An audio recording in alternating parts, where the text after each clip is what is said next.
Hi everyone, this is part 2 in my video series about jury selection and jury nullification.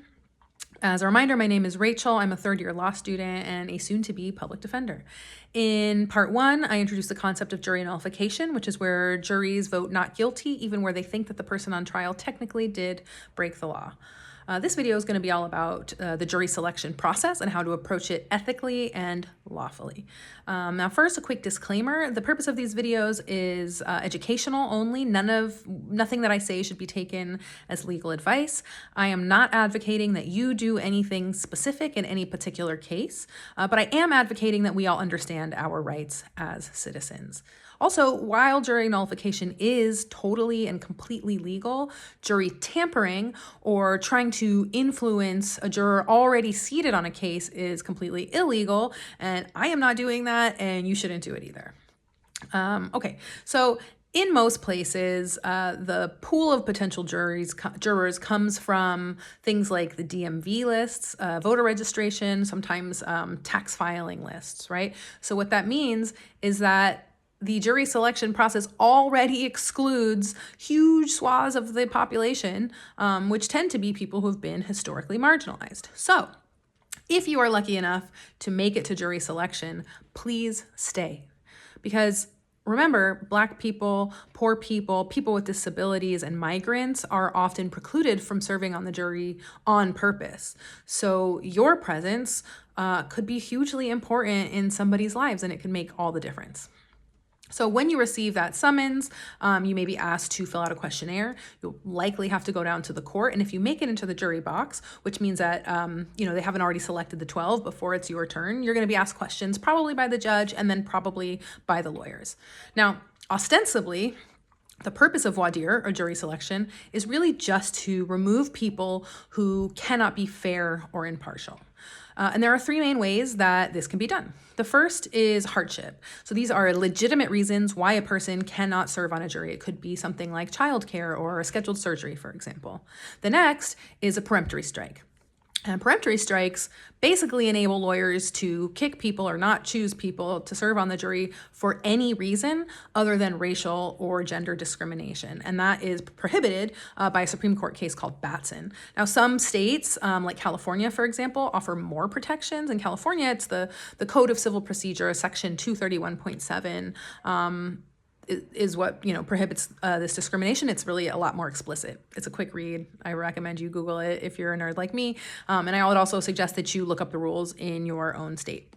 Now, the third way that people can be kicked is for cause. So if someone indicates that they have a bias or a prejudice, then they will be kicked off the jury for cause. So for example, if you go up there and say, I would never convict someone for a gang affiliation, and the case has to do with gang affiliation, you're out of there. The prosecutor is going to get you kicked for cause.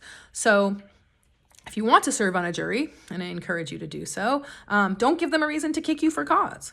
So here are some tips for the hypothetical person who would like to make it past voir dire and sit on that jury.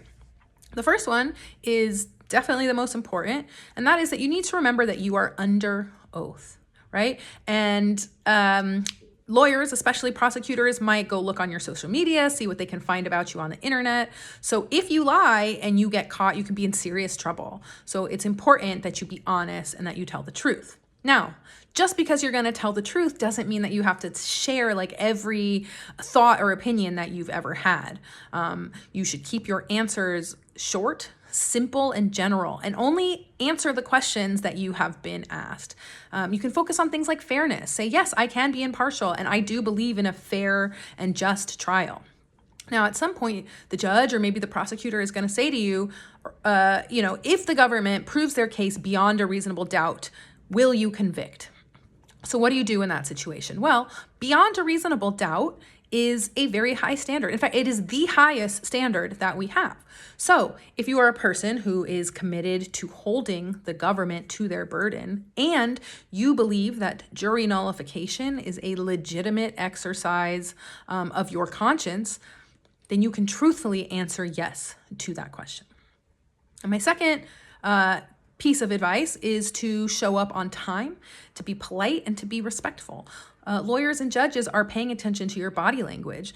They want to see that you are listening to the attorneys and that you can serve on a jury and cooperate. Number 3 is dress neatly and conservatively as far as you can. Now, I know that professionalism is inherently racialized, right? I'm not saying that you need to wear a suit or wear your Sunday best, but if you can show up looking neat, you're indicating that you take this seriously and that you will take your responsibilities as a juror seriously. Number 4, I would say avoid strong language about extreme views. So if you sit on that jury and you say, I hate the police, well, most likely the prosecutor is going to kick you for cause. I mean, it depends on the case, but most likely. But, it is okay for you to have a healthy skepticism. So you can say, I understand that the system is not perfect, but I can evaluate the evidence in this case in a fair and impartial manner.